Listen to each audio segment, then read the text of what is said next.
This episode is brought to you by Choiceology, an original podcast from Charles Schwab. Hosted by Katie Milkman, an award-winning behavioral scientist and author of the best-selling book, How to Change, Choiceology is a show about the psychology and economics behind our decisions. Hear true stories from Nobel laureates, authors, athletes, and everyday people about why we do the things we do. Listen to Choiceology at schwab.com/podcast or wherever you listen. You may get a little excited when you shop at Burlington. What a low price! You see that? They have my favorite brand! It's like a whole new Burlington! I can buy two! I'm saving so much! Burlington saves you up to 60% off other retailers' prices every day. Will it be the low prices or the great brands? Burlington. Deals? Brands? Wow! I told you so. Styles and selections vary by store.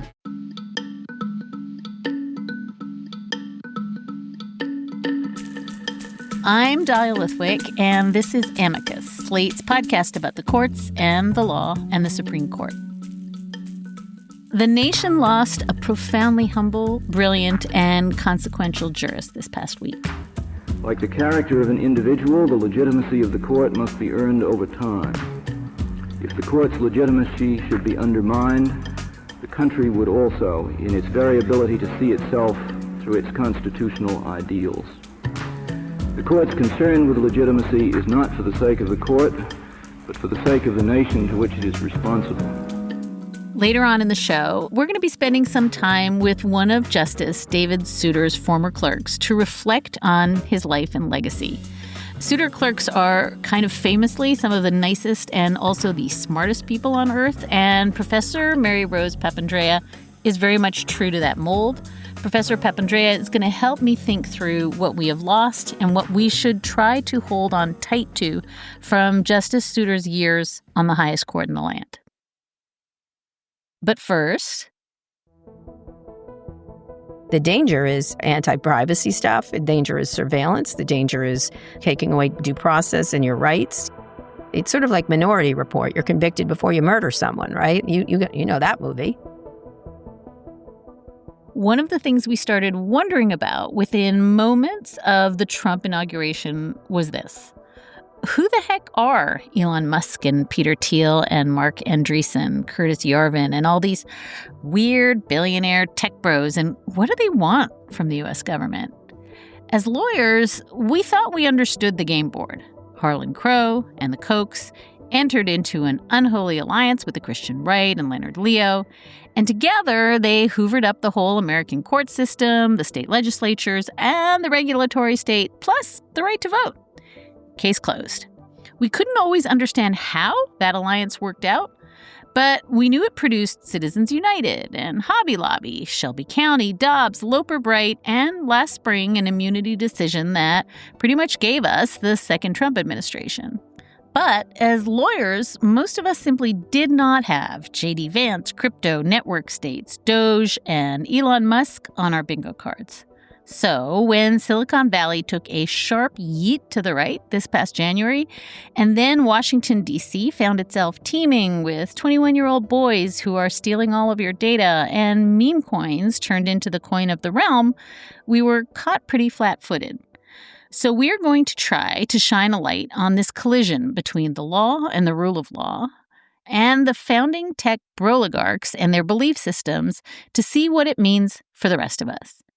And there is nobody better to shine that light than Kara Swisher, one of the most important tech journalists working today. She has been a fearless and prescient anthropologist of all things Silicon Valley.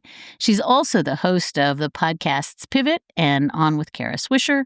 Her memoir, Burn Book, a tech love story, painted an up-close and personal and pretty damning picture of the rise of Silicon Valley and its most influential figures.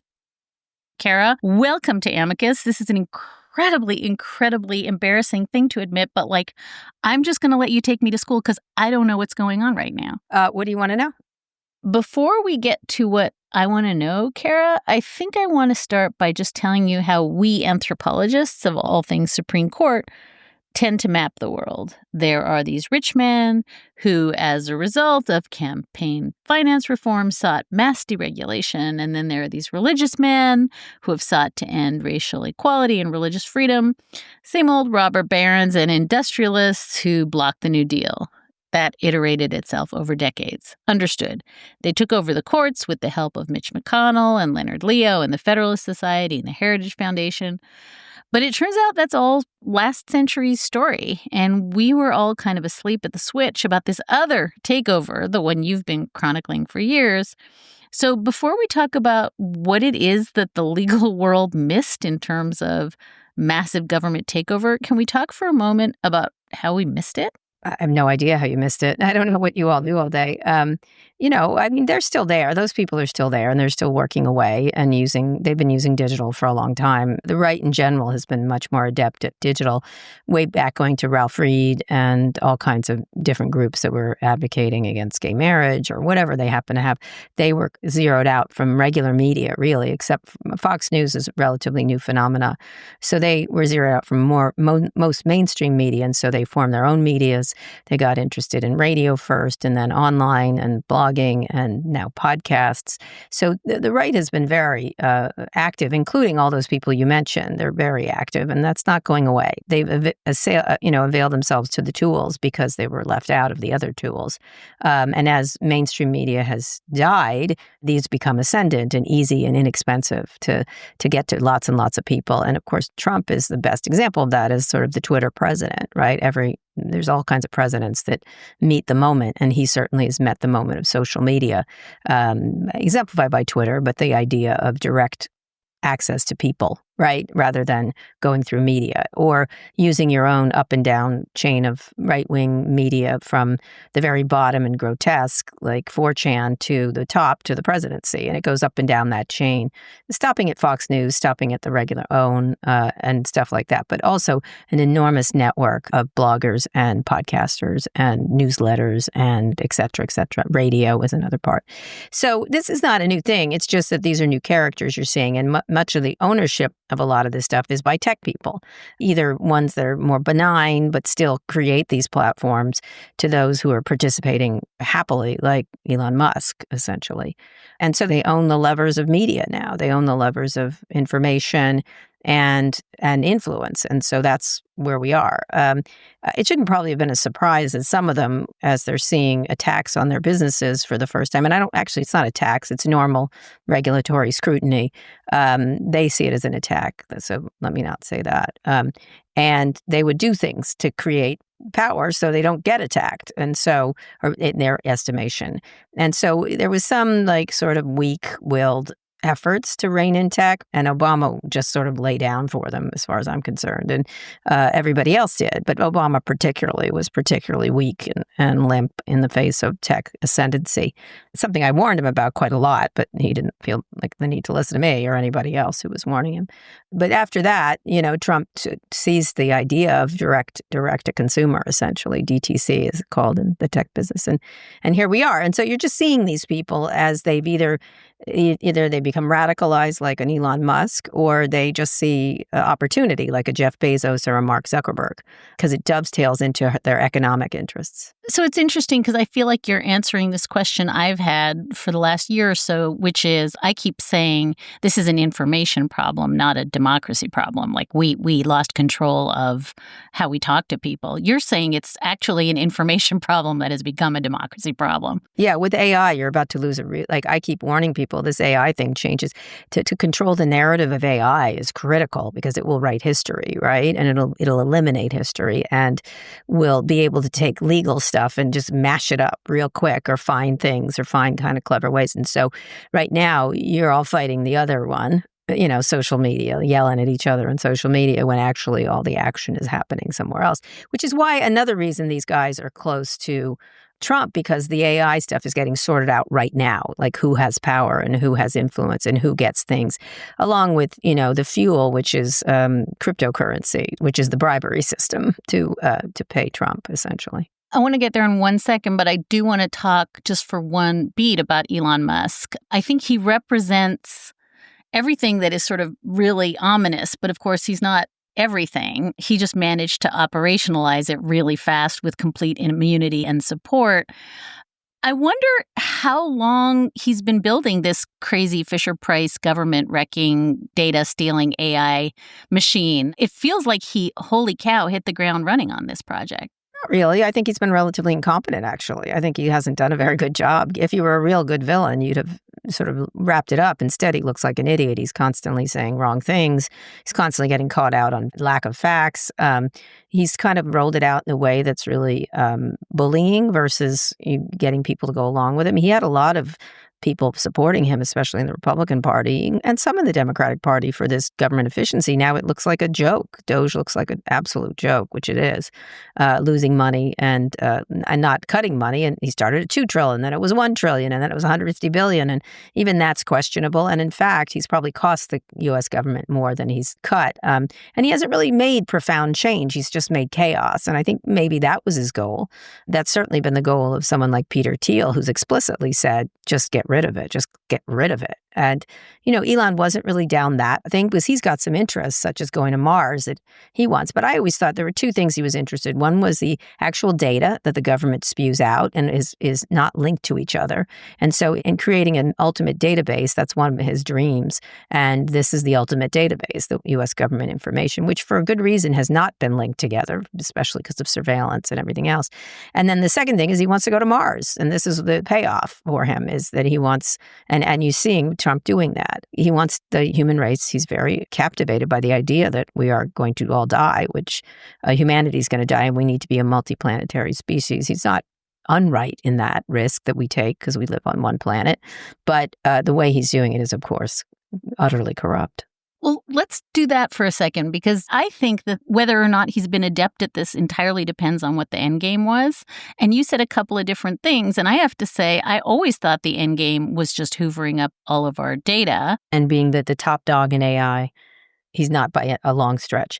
And so it was just a shortcut to do that. And the last thing you want to do is get out of regulatory scrutiny, of which he was under enormous scrutiny. And if Kamala Harris had come in, he would be in court almost continually with the government, which is something he did before. But I think she was going to bring to bear some of including some Republicans. J.D. Vance and others have been very antitrust focused. Things were coming for them. And then moving away from Musk, to Zuckerberg, to Google, to everyone that was on that dais has had an issue with the government or has an interest in kissing up to the government and complaining about too much regulation, of which there is none. I mean, they're just they're whiny about regulation when in fact they have almost zero compared to other industries. So this is actually one of the places where their interests align perfectly with what the U.S. Supreme Court has been doing, right? Which is killing the regulatory state, killing the administrative state, getting rid of oversight, right? This is Sam Alito's dream. Right, it is. But they don't have any regulation, so it's not like they're starting from I would say,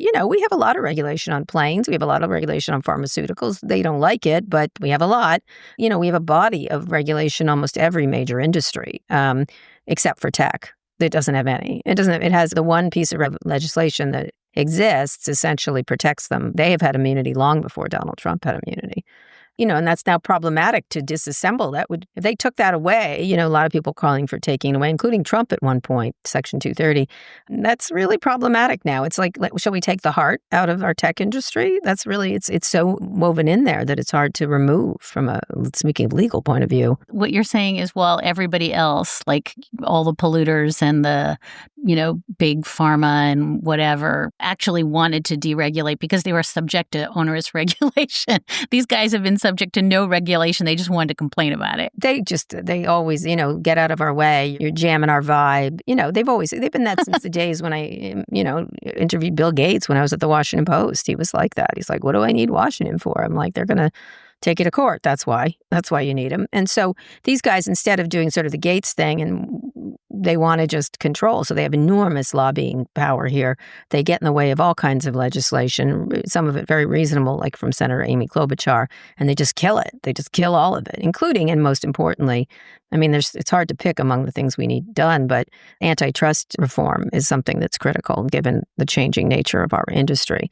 And so we don't really have clear and fair antitrust laws anymore that speak to the moment. I mean, because these companies don't charge anything, but what is their harm? What is their price? And they would say none, and I would say quite a bit, because we end up cleaning up their messes almost continually, especially Mark Zuckerberg's. So you were rounding first really quickly when you said something that I think is important, which is that the federal government has very deliberately siloed off data from each other and from somebody who wanted to suck it all up. And that was years of regulations that kept it from being shared. And one of Elon's, I think, successes is taking down those walls. And I would just be really curious to hear you explain, again, to lawyers and people who are law curious, what that means in terms of repackaging and selling our data. What are they collecting? Why are they collecting it? And what do you need constitutional lawyers to know about this, like, creepy panopticon? It depends on the government. If it's a China-like government, it means everyone's in trouble, like in terms of privacy, in terms of surveillance, in terms of watching you, in terms of getting it wrong, which is often what happens with these. Like, look at how they're doing immigration. They're arresting the wrong people. They're doing it in such cloddish manner.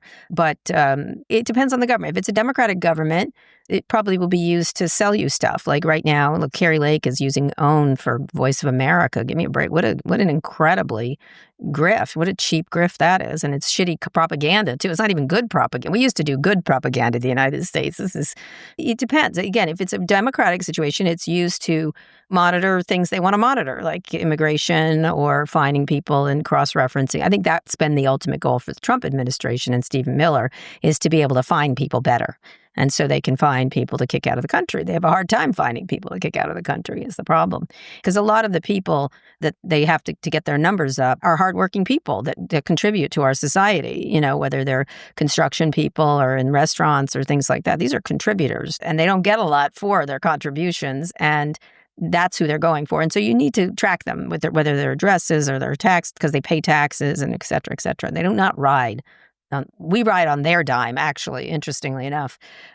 So anyway, if it's a democratic society, it's to do that. Probably it's to use it for AI training and things like that, which helps these businesses, because most of AI is being done privately. It used to be a government led the way in these kind of things. Now government is not doing anything in it. A lot of stuff came from universities and government, and then it got privatized and commercialized. That's a great system. It's a great capitalist system, and that's why we've been ahead. Now, all private companies want to run everything, and they're like their own countries, right? And so they want this data. They want this data to train on. They want to be able to sell to the American people. So that's the best case scenario, is that we get inundated with this kind of crap. The worst case scenario is a Chinese surveillance country, an authoritarian country that follows and tracks us. There's enormous amounts of data, and using AI, you really can track everybody, really, in a way that is really profound. And so the danger is anti-privacy stuff. The danger is surveillance. The danger is taking away due process and your rights. It's sort of like Minority Report. You're convicted before you murder someone, right? You know that movie. That was all about lack of due process. Like, you didn't commit the murder, but they knew you were going to commit the murder. So they stopped you and then tried you for a murder you didn't commit but wanted to. And that's like crazy. That movie, go back, every lawyer, go back and watch that movie. It's so interesting because as you're talking, it's occurring to me that this week we're seeing exactly the thing you just described, which is the Trump administration reverse engineering an old traffic stop, right, of Kilmar Abrego Garcia, the guy they renditioned to El Salvador. And they say it's a mistake. And now they're like, oh, wait, we found a video of him sex trafficking.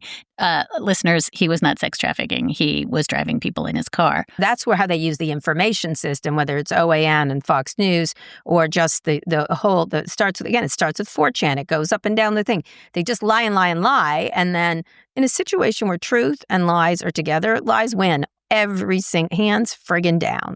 Because, you lie down with dogs, you get up with fleas, essentially. I think that's what they say with the Trump administration. Yes, with dogs, no, I don't get up with fleas mostly. Right?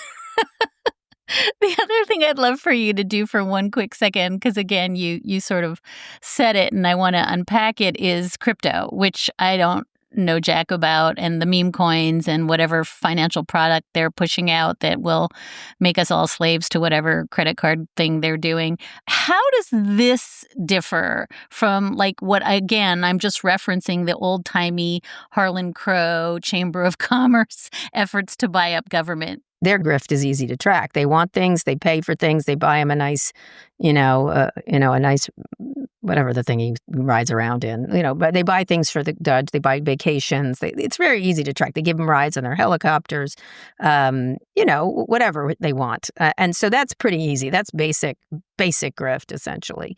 And that's trackable, right? And then there's the payments, which are more explicit when people get paid for things. And that used to be the provenance of Swiss bank accounts or the Caribbean or wherever it happened to be, where you would stash money. Then there's gold, give them gold. That's kind of heavy.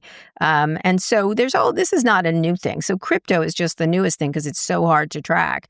Although it's trackable, let me tell you, all you people taking it, guess what? There's a lot of technologists who are tracking this right now. And in about 4 years, y'all are going to jail for this, what you're doing here, just so you know. The internet is written in indelible ink, no matter how tricky you friggin' are, because you will be caught if you take any kind of money. So, but it can create a situation like with the Trumps, where they have this coin which is worthless essentially, but it's a way to give to him. You could do it through this to his company, Truth Social, but again, explicit. You can track those sales.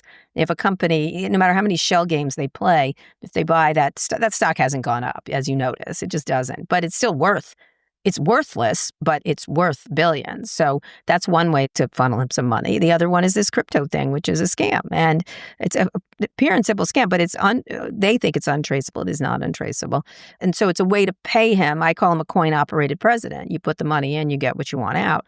Look, there's some great things about the blockchain in order to do transactions. There's some really interesting technologies around this. And it started off that way. And then it ran into a lot of like grifter type of stuff, the Sam Bankman-Fried world and this and that.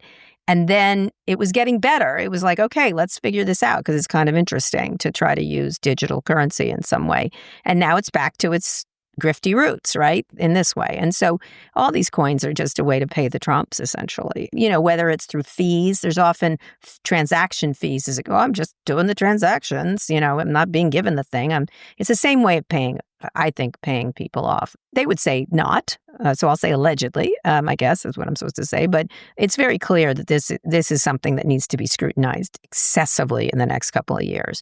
To me, it's just the grease and real greasy. But it just creates this faux thing. And eventually it will crash. And eventually other people will get screwed. Every time they do this, someone's getting screwed somewhere. And it's usually his most ardent followers who seem to be able to take endless shit from him and like it, essentially.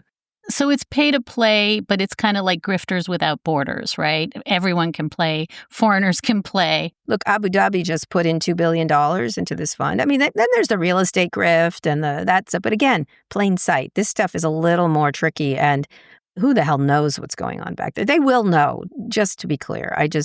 I know they think they're getting away with it, but nobody gets away with this stuff. They don't. There's equally smart technologists scrutinizing it as there are doing it. I love what you're saying, Kara, because you're reminding me that one of the things we always say is that law has at least one function in like failing democracies, which is like taking good notes, like making good records. And I love that you're thinking like Mission Impossible's coming out with its final movie, Final Reckoning. I love Mission Impossible. And you think about all the stuff that goes on in that, how they move money back and forth and stuff like that. And so that's not far away from, some of it's silly. Like they put the end of the world key in one pocket. Like, give me a break. Like, if you only have this, then you shall take over the world and be able to launch all the missiles. It's like, come on. But that's fine. It's a movie. But there's a lot of stuff in there where they move money around and figure out how to hide transactions and this and that. And, a robust global police force will be able to unravel it at some point. Probably not to the detriment of Donald Trump. He's too old and he'll probably get away with it. But, I mean, he's not Al Capone. He's not going to end up in Alcatraz. Oops. Alcatraz. Funny. I do like that your Master of the Universe Mission Impossible accent is British. More in a moment with Kara Swisher. This episode is brought to you by Choiceology, an original podcast from Charles Schwab. Choiceology is a show all about the psychology and economics behind our decisions. Each episode shares the latest research in behavioral science and dives into themes like, can we learn to make smarter decisions, and the power of do-overs. The show is hosted by Katie Milkman. She's an award-winning behavioral scientist, professor at the Wharton School, and author of the best-selling book, How to Change. In each episode, Katie talks to authors, historians, athletes, Nobel laureates, and everyday people about why we make irrational choices and how we can make better ones to avoid costly mistakes. Listen and subscribe at schwab.com/podcast or find it wherever you listen.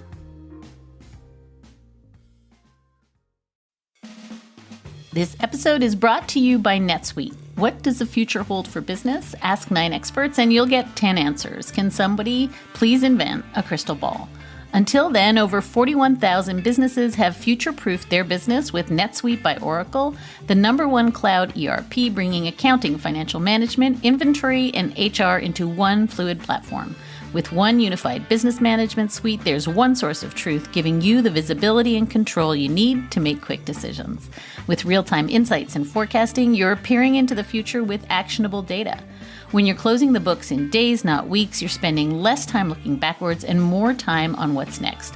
Whether your company is earning millions or even hundreds of millions, NetSuite helps you respond to immediate challenges and seize your biggest opportunities. Speaking of opportunity, download the CFO's Guide to AI and Machine Learning at netsuite.com/amicus. The guide is free to you at netsuite.com/amicus, netsuite.com/amicus.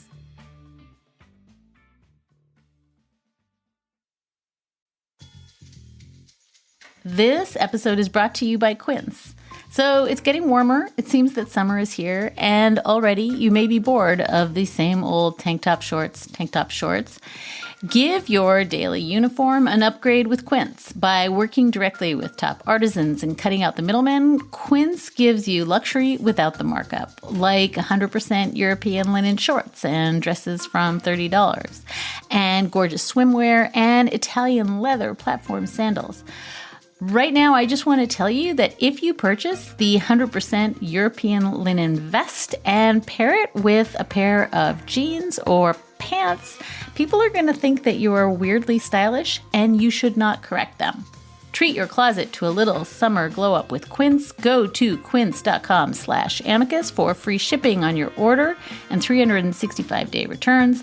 That's QUINCE.com/amicus to get free shipping and 365-day returns. Quince.com/amicus.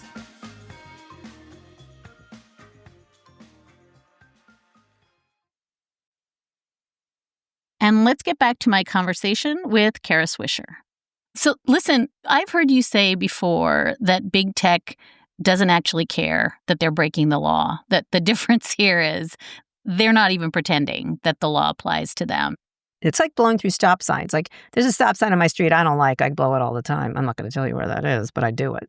As I don't like this stop sign. And it's a terrible stop sign. Let me just say, it should not be there. And I like a lot of stop signs, and I think they're important. But this one is idiotic. And so I blow it all the time. And that's how they think.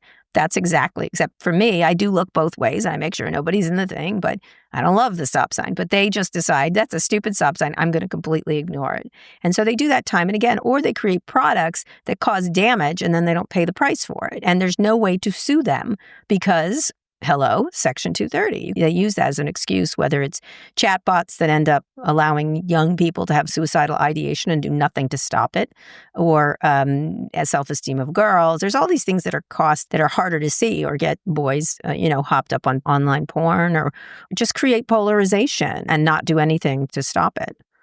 They don't think it's their responsibility is what it is. So unlike Trump 1.0, where there was at least the sort of patina of we're trying to constrain ourselves to lawfulness, here the idea is, and this is sort of exactly what we saw at DOGE, which is, what law? There is no law. I am the law doesn't apply to me. It's just a sort of a megalomaniac's view of law and order. I think it's quite sensible if you were trying to do this, because what it is who's going to stop me? Actually, there's fewer stops than you think, right? We all assume, like, they can't do that, but they can. Who's there to stop them? Because, first of all, what they do is create confusion. This is something tech people love to do. Create confusion. It's like, move fast, break things.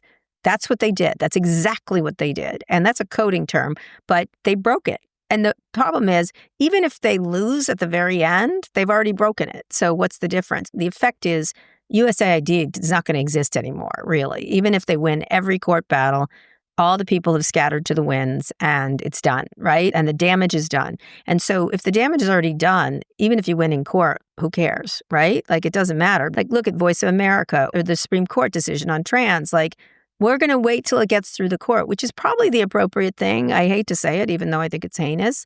But then those people don't get to be in the army, and then that's the end of it. They're not going back to a place that's hostile to them. So they've done their work. The work is done. The effect is the same because they've created that. And one thing about Elon Musk, he doesn't mind losing in court. He uses law as a tool, like what he's doing to OpenAI or wherever he goes. He uses law to either shut people or to shut like the people who are giving him legitimate criticism. He sues them. And so it's a nuisance lawsuit, but it's effective because it slows and chills. Same thing with Trump and CBS News or with Paramount or Facebook paying them. I'm sorry, that was a bribe to leave them alone. Same thing with Twitter doing that.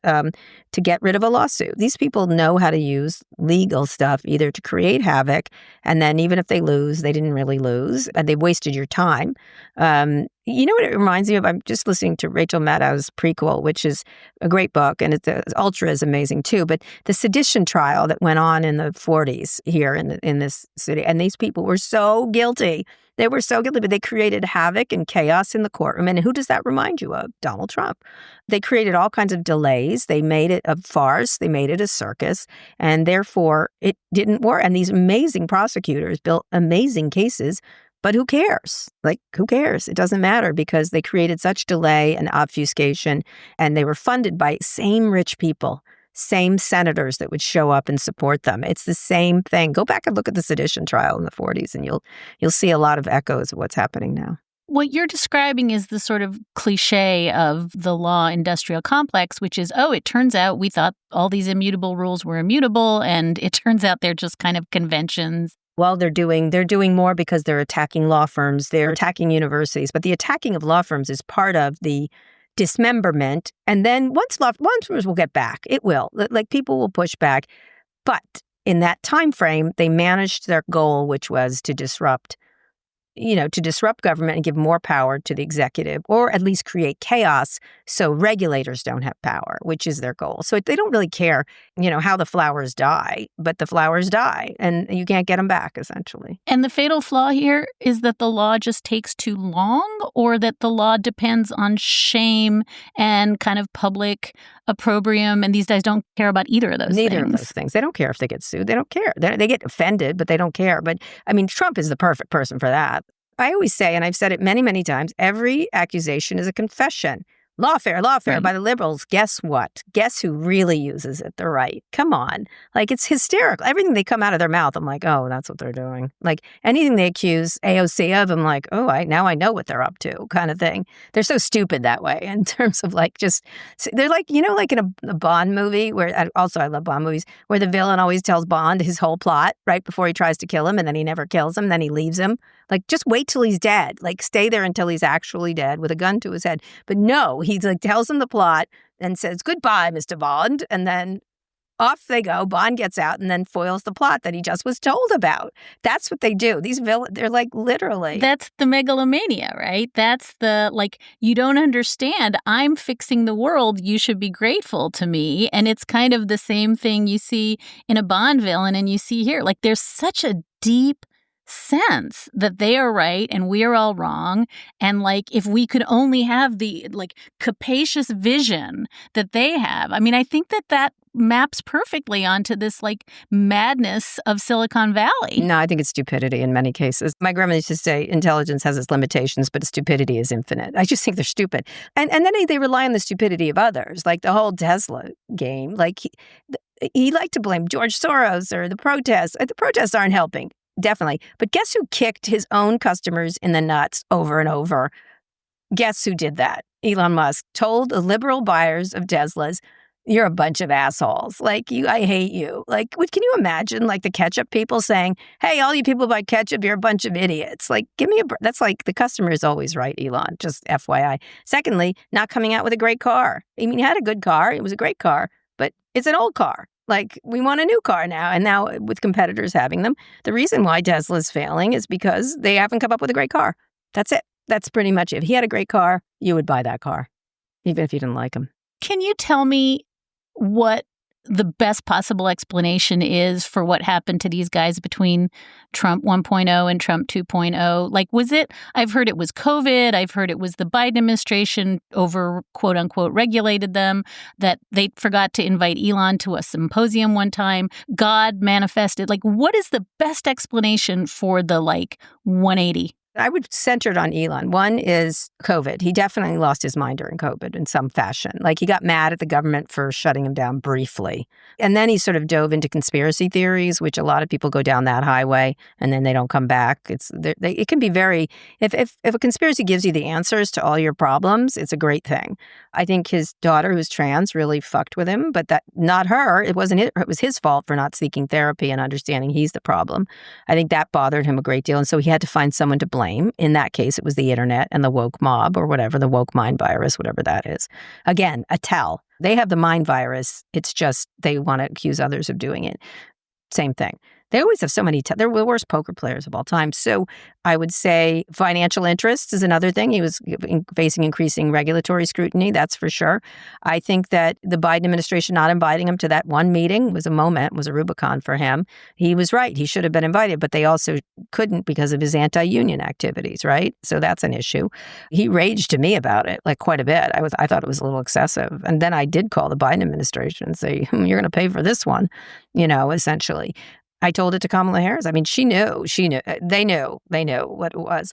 I was like, bear hug that guy right now. I don't, as loathsome as he is, bear hug that guy because he's going to give you trouble. And I think they didn't do that, right? And I see why they didn't, by the way. I think also the interests, he wants to go to Mars. I think that was one thing for him. I think AI is critical and he wants to be able to control, have some leverage in some way or some, step up from other competitors because there's a lot of competitors in that space.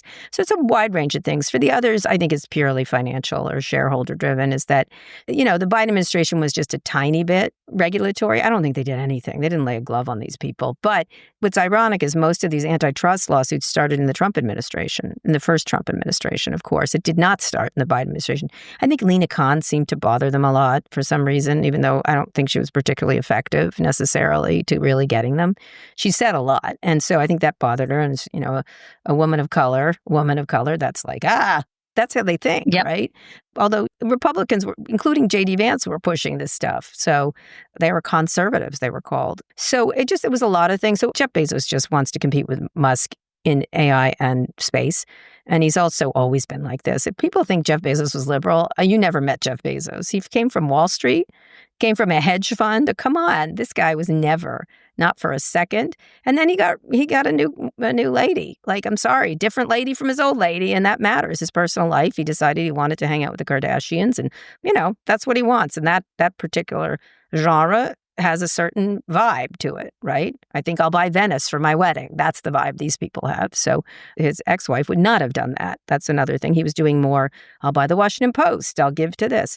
Same thing with Zuckerberg. Did a lot of good works that to me were a little excessive and controlling, but fine. And then he got tired of, he never got liked after, it didn't matter what he did. They didn't like him. Well, maybe you're unlikable, probably. That would be by the way, the Trump people don't like him either. He's just unlikable in some fashion. So I think that was it. And then he got into the fighting, martial arts and stuff like that.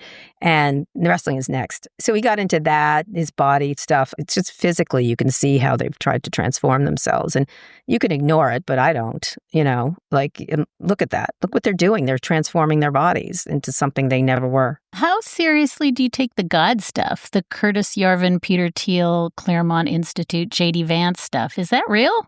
It's monarchy. They believe in a singular executive. Yes, I think it's very real. I mean, look, Mark Zuckerberg controls Meta. His children will control Meta. Like, it's a monarchy. It's not, I don't care how much he goes on about community. It's a monarchy.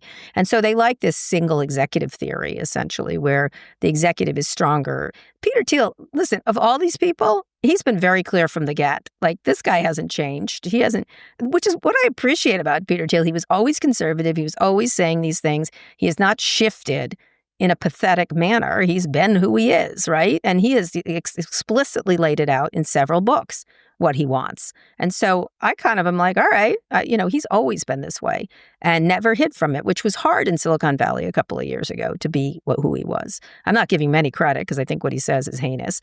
But so it's the idea that there's a single executive, that democracy is tired. Democracy creates all kinds of negative blah, blah. Read his book. He has a theory about democracy not working out. And he has some strange theories about women, and Yarvin's the same way. It's anti-democracy. It's pro-monarchy. And in some fashion, like that the executives, these people are super people and they know better and they're smarter. They also believe that other people are smarter than other people. And they really believe it. Like, there are people that are smarter than other people in certain things. It depends on what you're talking about. And in their case, they do think they're better. They do. And it's not like full Hitler. I think it's a mistake for the left to always go to Hitler at every time. It's not that. It's not exactly racially based. So it often is. It's more, there are better beings than other beings, right? And it depends on, money usually is the way they take. I mean, what you're saying is super interesting because it's not really about God. It's about viewing themselves as gods in a sort of world order. And like God is ancillary, but it's certainly about, as you say, unitary executives, strong monarchs, helping stupid people find their way. But it's also a different form of sort of megalomania. There have been megalomaniacs forever. Just keep that in mind. This is not fresh and new. Historically, we've had this. There's been Henry Ford. There was a Texas oilman who funded all this anti-Semitic stuff and racist stuff for years back in the 30s and 20s. So this group of people have been around since the beginning of our democracy. Yeah. So last question. It's a chicken egg for me because, I'm watching through lines, like in educating myself about this. Misogyny, weird religious aspirations, love of monarchy, sense of being a victim. Like, there's so many through lines between this John Roberts court and this moment, the deregulatory stuff, the absolute conviction that they're the deciders on all things, that they know better than the EPA regulators. Is this just another one of those like matches made in hell where their interests are perfectly aligned with the interests of Curtis Yarvin and Peter Thiel and Elon Musk? And that's why this court is like their moment? No, because this court has pushed back on certain things, right? They still seem to like law. They don't like attacks on judges. And you're seeing some really interesting changes from someone like Amy Coney Barrett, who they're now attacking for probably being sensible, right? Like, I think she thinks they're nuts. That's my impression, is like, I think she thinks they're not smart. That's what I think. You know what I mean? Because she looks like that girl who studied every single day and is super smart. Even if she's conservative, you got to give it to her, right? You know what I mean? Like that girl at law school. There's always that girl in law school, right? And I think she's probably disrespects their legal reasoning. If they're going to like burn it down, have a good reason to burn it. Like, don't do your dumb. And Roberts is sort of one of these feckless in the middle of guys. I mean, like, I don't know if this court is as radicalized as the people who are pushing it, right? The question is, if any of them get sick or something like that, they could definitely put someone on there that's smart, young, and like this. Like, that would be a real problem, right? So, that's the big issue. We'll see. We'll see with this court because it's pushed back on certain things. It's still relatively traditional, even if right-leaning. I know everybody loves to attack the Supreme Court, but honestly, the courts have been our best bulwark against this. Even Trump appointees are like, are you kidding me? Except that lady down in Florida who doesn't seem very smart at all. That's her problem. She's not. She's endlessly ambitious and not very smart. Shout out to Aileen Cannon, ladies and gentlemen. I think I could do a better job than her, and that's a bad situation. There is no doubt. But I guess I no longer put a lot of stock in this is a court that doesn't want to watch the smoldering embers of democracy because they've just made too many bad decisions for that. But I absolutely agree with you. This will be the test case. Yeah, it's up to voters. I don't care about any of them. They can do as much as they want, but it's up to voters and citizens because no one is here to save us. That you've got to keep that in mind. You know what's here to save us? Look, here Trump is at all-time lows, but the Democratic Party is at all-time lows. Like what in the this is the biggest. I've never seen an opportunity missed so spectacularly by a group of people when they're arguing over, you got to like bounce Chuck Schumer out the door. I'm sorry. Like, done. Nice job. Good work. Move along. Like, get some really like scary people in there and give no fucks. Like, and they could argue amongst themselves of what the tactics is, but crazy seems to work for that side. So like crazy should work for our, like, not crazy. You know what I mean? Like, we're going to the mat with you people. Yeah. Kara Swisher is really, truly the voice in my head when I think about tech. She's host of the podcast Pivot and On with Kara Swisher. And everybody, if you haven't read Burn Book, her memoir, run out and buy it. Kara, thank you very, very much. Can I say one other thing for you lawyers? Start using AI. Stop complaining about it. Start using it. Understand its capabilities because the legal profession is going to get whacked upside the head by this. But there are opportunities using AI. So instead of decrying it and acting like you're in a Terminator movie and it's the end times, start using it.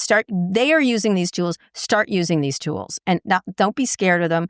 Mess it up. Use them. Stop sitting around and doom scrolling and wringing your hands. These are powerful tools. And if the right uses them, guess what?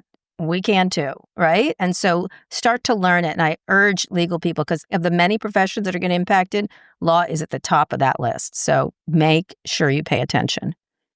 So that's all I'd say. Thank you, Kara. All right. Thank you. We are going to take a short break. And when we come back, we're going to turn to the sad news that capped off this roller coaster of a week, the passing of Justice David Souter. I'm going to be talking to his former clerk, Professor Mary-Rose Papandrea. Back in a moment. This podcast is brought to you by Progressive Insurance.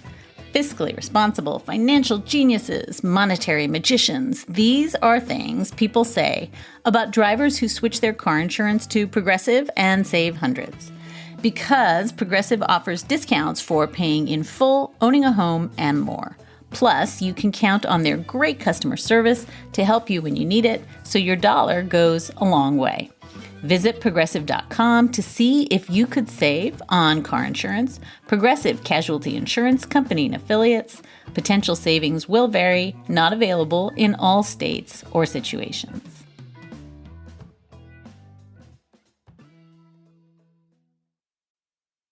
Americans spend an average of 90% of their time indoors, but did you know indoor air can be up to 100 times more polluted than outdoor air?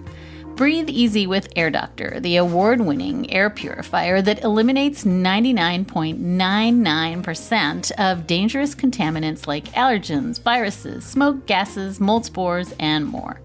Air Doctor was voted Best Air Purifier by Newsweek, so it's no surprise that 98% of Air Doctor customers agree their home's air feels cleaner, safer, and healthier. Head to airdoctorpro.com and use promo code Amicus to get up to $300 off today.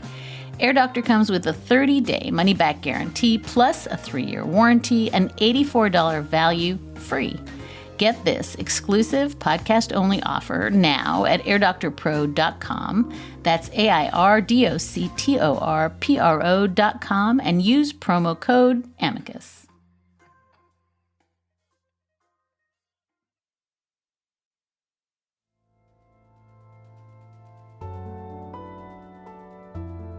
Justice David Souter died on Thursday at his home in Concord, New Hampshire. He was 85. Whereas the phrase, "no more suitors," became a Republican battle cry for decades, a warning not to confirm any justices who would drift to the left, today the words "no more suitors" stand as something of an elegy. The number of public figures who manage their work and their lives with such humility and grace has become vanishingly rare in this moment.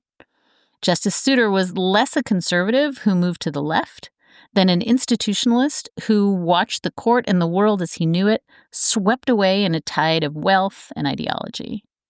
Here to share some personal insights on a man who embodied both the grandeur and the humanity of being a Supreme Court justice is one of his former clerks, Mary-Rose Papandrea. Professor Papandrea is Samuel Ashe Distinguished Professor of Constitutional Law at the University of North Carolina School of Law. Her teaching and research interests include constitutional law, media law, civil procedure, national security, and torts. Professor Papandrea clerked for Justice Souter at the Supreme Court in the 1997 term. Mary-Rose, welcome to Amicus. And I think before we start, I just want to tell you and all of the sort of Souter family of clerks how much I am just grieving with you right now. He was an extraordinary man. Oh, thank you so much. It really means a lot to me to hear that. I've been getting messages all morning and really means a lot. Thank you. I think I just want to start with the personal, if we could, and then we'll build to the doctrine. I think everybody who ever knew, or I would say met, Justice David Souter has some story about how very, very, very much he had no sense whatsoever of being a big deal in this world. He just kind of moved through the world like he was just, a guy. Do you have a sort of a classic David Souter story that you would like to share to give listeners a sense of what I just keep calling this sort of radical humility and just a sense of like human proportion that he had for a remarkable public figure? Yes, I love telling this story. So I only had one interview with a Supreme Court justice. And as I tell my students, one is all you need as long as you get it. So I just had one and I came to the court for my interview. It's very imposing, especially as a young, I think I was clerking on the DC circuit at that time, but it was very imposing. And I get to the interview, my heart is racing and I'm so stressed, waiting in chambers for the justice to emerge from his office. And suddenly the door opens and this sprightly man in a three-piece suit comes bounding out of his office with the biggest smile on his face, with his arm extended, saying, "Mary-Rose, so nice to meet you."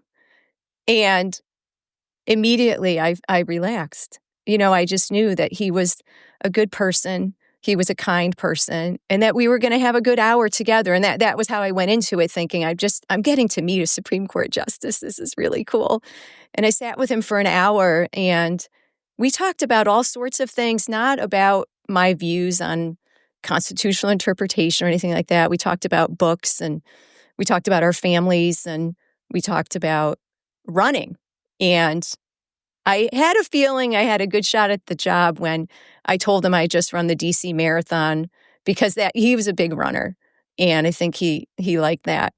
And I left and I thought, that was the most amazing hour of my life. And even if I do not get this job, I just met the most remarkable man. And it did take a little while. A few weeks later, my phone rang at work and I picked it up and he said, "Mary-Rose, this is David Souter." And I was so startled because he started with the word David. Like in my head, I'm processing, who are the Davids I know? I have worked for two other judges and I've encountered many judges. And it's pretty unusual for a judge to introduce himself as anything but judge or justice. This is a small little story. It's my personal story, but I think it gives you a little window into his humility. And he's just a pretty down-to-earth man. And can you tell us for a moment what it was like to clerk for him? Different chambers have such totally different ecosystems, and some of them are sort of frenetic energy, and some of them are crazy micromanagement. What was the vibe in the Souter chambers? The way the chambers were set up, and I think this is true for most of the justices, he only had room for two clerks at a time to be near him, and the other two were in the attic, as I referred to it. Two of us were up in the attic to start. I was one up in the attic. And I didn't interact with him all that much because he asked for us just to do 2-page memos. So unlike other justices who might ask for a summary of every brief, including every amicus brief, like Justice O'Connor was famous for that, he just really wanted us to get right to the point and make a recommendation. And so in the fall, while I was in the attic, I would just get a call from him when it was time to discuss the cases that I was assigned. And he would very often just say, "Mary-Rose, thank you for your memo, and I agree." And that would be it. That would be it. It was not this prolonged conversation. So I wasn't really treated to engaging with him until I got my first opinion assignment. Then it got serious. I also soon thereafter moved into the downstairs office. So things changed a lot at that point. He wrote everything. He didn't do the first draft. Some justices do the first draft and then give it to the clerks. He would have us do the first draft, but I often wondered why. I think he was doing it as maybe a service to us to help us learn and maybe write some more. It wasn't because he thought what we did was particularly useful. When I would get the opinion back from him, very little remained. I know I had a friend who said, leave a code word, like put a code word in the opinions you write. And I was like, there's no possible way I can do that because no word that I put in a draft ever ends up in the final version. He also had a way with words. I remember one time he edited my piece and he inserted a word that I had never heard of. And I told my co-clerk, I said, this is not a word. I was insistent it was not a word. And I'm not going to say what it was because at first I don't remember, but second, it'd probably be embarrassing. But anyway, I went to the dictionary. It was in the dictionary, but it also said archaic right next to it. So I felt a little bit better that I maybe had a good reason not to know that word. So, he was a very careful and deliberate justice in that way. He took his work very seriously. I love telling these stories, but I think it just shows you that he was doing the work. I'm not sure he needed us, but it was wonderful once I was engaging with him on opinions to have that back and forth. And, I thought I had some deep thoughts. And he took me much, much deeper than I had ever imagined. So I learned a tremendous amount that year. Mary-Rose, you're capturing a couple of things that struck all of us who ever met Justice Souter, which is he just seemed like he was preserved in amber from some other century. I remember thinking he just seemed like, he was in a Cary Grant movie or, he was just like a black and white, movie from another time. And yet he was so not zealous about the past. I think he was really mindful of the ways in which he lives in this moment right now, and there are exigent problems that need to be solved. And I sort of love that duality of the sort of simple man who ate an apple and yogurt, core and all on the apple every day for lunch, who was just kind of out of time, and then the other ways in which he was in time because he was so mindful of the present world. Yeah, you're so right, because he easily could have gone the other way where he would be committed to this sort of old-fashioned way of life with no television or internet or email or even a typewriter. But he was very much of the time, and he engaged with the present moment. He was very aware. I was just listening to a clip about his confirmation hearings where he talked about how every case impacts someone, at the end of the day, whatever they do will impact someone. He was very keenly aware of the importance of his job, and he took it very seriously, but he was not trying to impose the old time or go back in time and figure out what the framers would have said about some new issue. That could have been his approach, but it surely was not. So you're right. You've isolated something really interesting about him.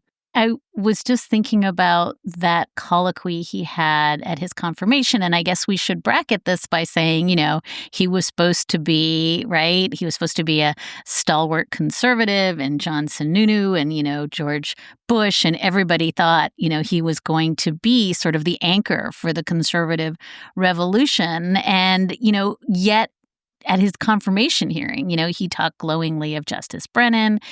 He hadn't been a firebrand. Nobody really knew who he was. He hadn't been on the bench for very long. And then there's this funny colloquy with Senator Chuck Grassley, who's trying to sort of trap him into articulating his views on quote unquote judicial activism. And his response was just kind of beautiful. Judge Souter, those who advocate a greater activist role for the courts say that the broad and spacious terms of the Constitution lend themselves to court-made solutions when the political branches fail to act. What is your sense of this perception that the courts, rather than the elected branches, should take the lead in creating a more just society? I think the proper way to approach that is that courts must accept their own responsibility for making a just society. One of the things that is almost a fact or a law of nature as well as a law of constitutional growth is that if there is in fact a profound social problem, if the Constitution speaks to that, and if the other branches of government do not deal with it, ultimately it does and must land before the bench of the judiciary. If in fact the Congress will face the responsibility that goes with its 14th Amendment power, then by definition there is to that extent not going to be a kind of vacuum of responsibility created in which the courts are going to be forced to take on problems which sometimes in the first instance might better be addressed by the political branches of the government. I guess the law of nature that I'm referring to is simply the law that nature and political responsibility, constitutional responsibility, abhor a vacuum. I've spoken to this point before, and I think I alluded to it yesterday. Are you saying that the Supreme Court should act because there's a vacuum there, or because there's a cause within the Constitution for the courts to act, as opposed to because the political branches have not acted? The Supreme Court should only act and can only act when it has the judicial responsibility under the 14th Amendment or any other section of the Constitution.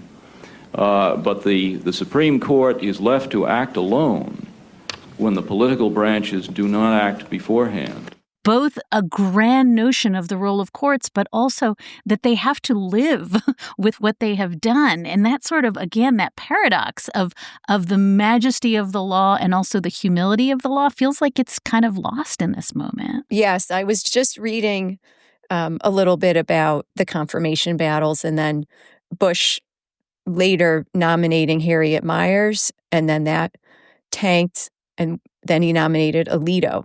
And I'm sorry, anyone who's a big fan of Justice Alito here, but Justice Alito is the antithesis of Souter in every possible way. And we don't need to pick on individual justices, but I just think to the extent that we see a very different court right now, particularly certain members of the court, it's unfortunate because Souter represented, I think, even if you didn't like some of his decisions, he represented an aspiration of what judges should do, what they can do, how they approach their job, the seriousness with which they approach it, not serious about themselves in any way.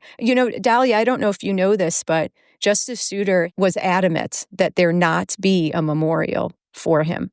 I personally hope the law clerks, the Souter family can get together and honor him because I need that to process my grief. But he did not want that spectacle, and he was very adamant. So, I mean, unless the court overrides his wishes, and I don't know how the internal workings of the court go, but you may have noticed on the announcement from the court, it didn't say, details will be forthcoming. I mean, he did not want that. So it was never about him. He did not want the public's attention. He really wanted to do his work, and he enjoyed the work, but I think he enjoyed the work in an intellectual way. I think, he hated D.C., and there are a lot of things about the job he didn't love, but I think he enjoyed the challenge of it. But it was never about him. It's funny because I was trying to imagine that sort of spectacle of the law clerks, arrayed, Sure. and I actually didn't know that he didn't want that. But of course, it's so perfectly fitting. Mary-Rose, before we say goodbye, I'd love to ask you just one last question about his approach to the Constitution, to originalism. He sort of famously gave this landmark speech where he talked at Harvard commencement about how he tried to just be pragmatic, to just have a functional toolkit. And there's this gorgeous line that he says toward the end of it. This is from 2010, where he says, "If we cannot share every intellectual assumption that formed the minds of those who framed the Charter, we can still address the constitutional uncertainties the way they must have envisioned, by relying on reason, by respecting all the words the framers wrote, by facing facts, and by seeking to understand the meaning of those facts for living people.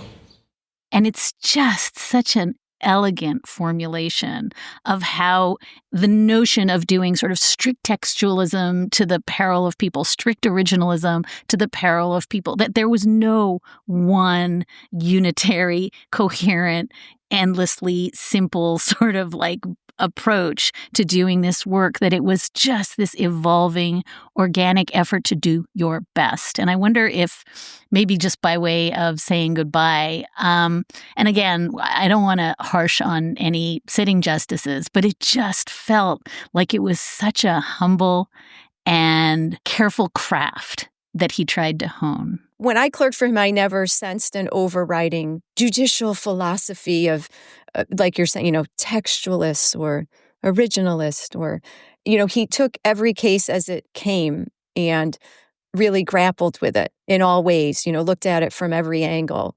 And he was just so thoughtful about it, but he wasn't dogmatic in any way. And he was just trying to do his level best, to do justice. I really think he just really tried.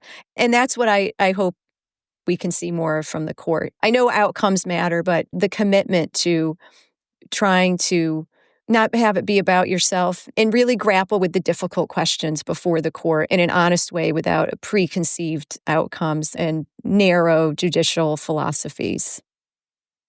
Mary-Rose Papandrea is Samuel Ashe Distinguished Professor of Constitutional Law at the University of North Carolina School of Law. She clerked for Justice Souter at the High Court in the 1997 term. Mary-Rose, our hearts go out to you and your co-clerks, and just know that we are so, so grateful for all the ways that Justice Souter really lit up the world for us, and the way his clerks continue to do so going forward. Thank you for being with us. It's my pleasure. Thank you, Dahlia.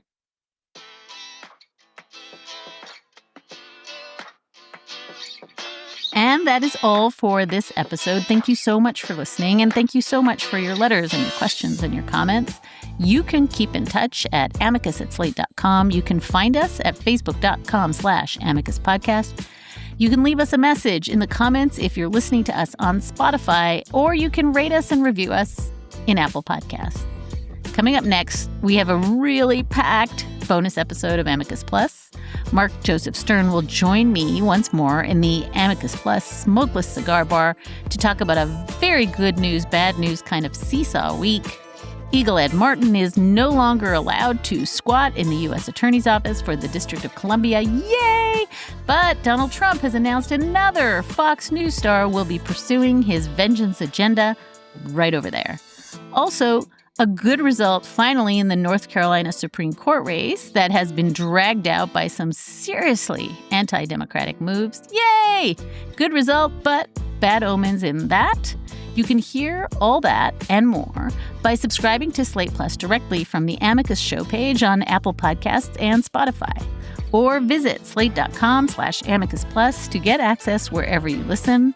That bonus episode is available for you to listen to right now. We'll see you there.